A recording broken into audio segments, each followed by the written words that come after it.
En matière de criminalité, notamment de criminalité organisée, il est important d'avoir une organisation commune de lutte contre la criminalité organisée. Je prends 2 exemples. La pédophilie, la lutte contre le trafic des produits stupéfiants. Si un territoire a une politique pénale spécifique, il faut que le territoire voisin puisse aussi œuvrer ou lutter de la même manière contre ce type de criminalité. Donc, au contraire, l'espace judiciaire, plus il est élargi, plus nous avons un espace plus sûr.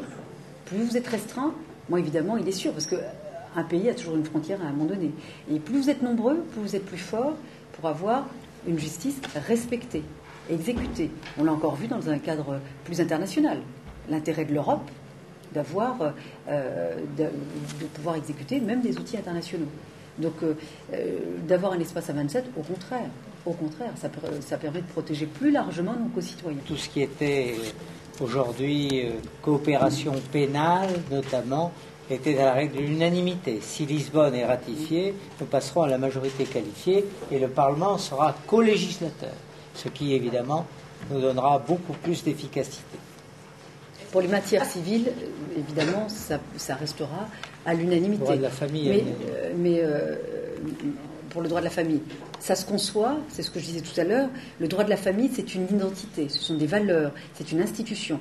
Donc il est aussi important de pouvoir convaincre les États membres sur des sujets, notamment en termes de droit de la famille.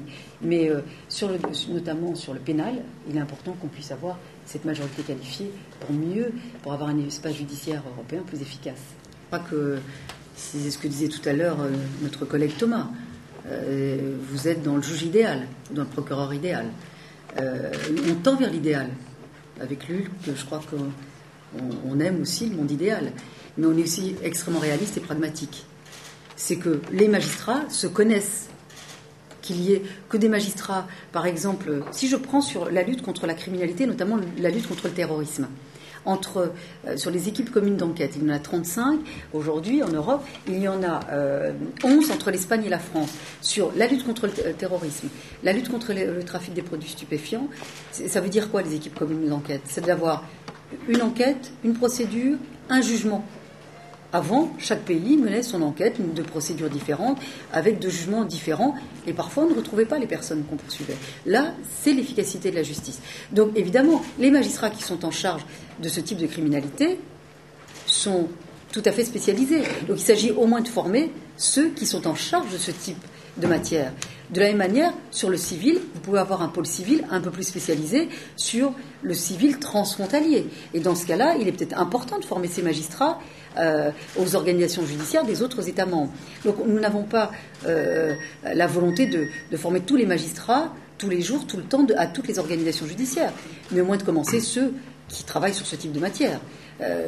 En France, nous avons par exemple 8 juridictions spécialisées en matière de grande criminalité ou de criminalité organisée.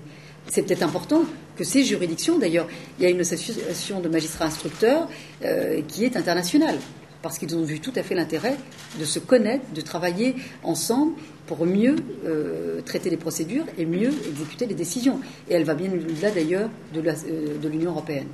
Encore une fois, nous sommes très pratiques et très pragmatiques. La justice, il n'y a pas plus concret. Alors vraiment, parler avec nos concitoyens, la justice, c'est très parlant pour eux. C'est d'être en sécurité, et quand il y a une décision de justice, qu'elle soit au civil ou au pénal, qu'elle soit exécutée, quel que soit le pays où on va. Je prends par exemple sur les majeurs vulnérables, la protection des majeurs vulnérables. Vous savez, nous sommes dans un continent où, dans 50 ans, 10% de la population aura plus de 80 ans.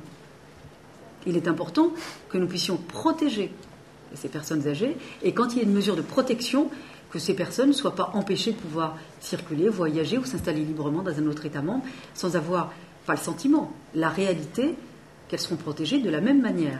C'est ça aussi l'Europe de la justice. C'est une Europe qui protège, qui sécurise, qui rassure, mais qui, de manière la plus concrète qui soit, et pas uniquement avoir un sentiment.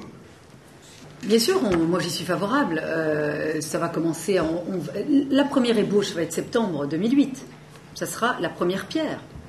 Mais à moyen ou long terme, on y viendra. Vous savez, l'ENM a déjà une vocation internationale. Mais ce qu'on pouvait un petit peu reprocher à l'ENM jusqu'à maintenant, c'est qu'il y avait une promotion internationale qui n'était pas totalement intégrée à la formation classique ou initiale. C'était quasiment des promotions dans une même promotion avec finalement des catégories différentes. Là, on veut vraiment intégrer l'Europe dans la formation initiale et la formation continue. C'est ça la réforme de l'ENM en France. Donc l'école européenne de formation du magistrat, pourquoi pas? On va commencer en septembre 2008, ce sera la première pierre. Le problème franco-français est un problème européen d'ailleurs aussi, puisque tous ces sujets-là sont confrontés au même problème, donc il est bien d'avoir des échanges de vues également sur ces sujets entre nous ministres, et nous les avons. Mais sur l'autre question, je crois que sur la formation des magistrats, nous n'avons rien lancé d'utopique aujourd'hui.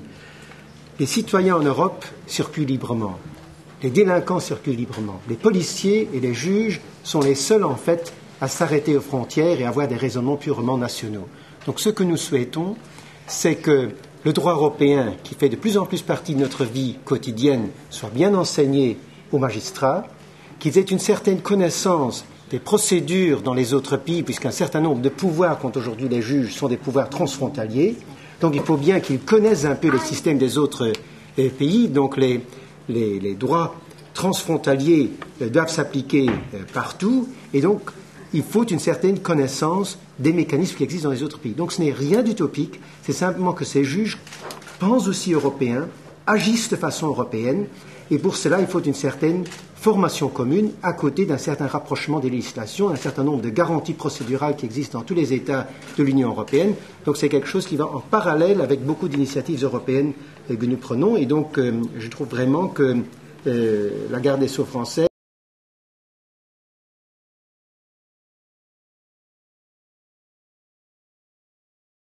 parlait parfois, mais dont on n'a pas pris les actions qu'il fallait entreprendre. Et c'est le mérite de la ministre française d'avoir mis cela comme priorité et surtout de nous proposer, dans l'un des prochains conseils, un plan d'action pour mettre cela en musique. Les écoles nationales de la magistrature doivent commencer. Il y a certaines écoles qui font des programmes européens comme l'Académie des droits européens, comme l'Institut européen d'administration publique aux Pays-Bas, et qui peuvent jouer un rôle utile, comme le réseau de formation judiciaire. Et donc, étape par étape, pierre par pierre, on construit ce socle européen sur lequel l'espace judiciaire est fondé. Et donc, nous en profitons tous en tant que citoyens, mais il faut que la justice avance en parallèle avec les citoyens dans cet espace de liberté et de sécurité.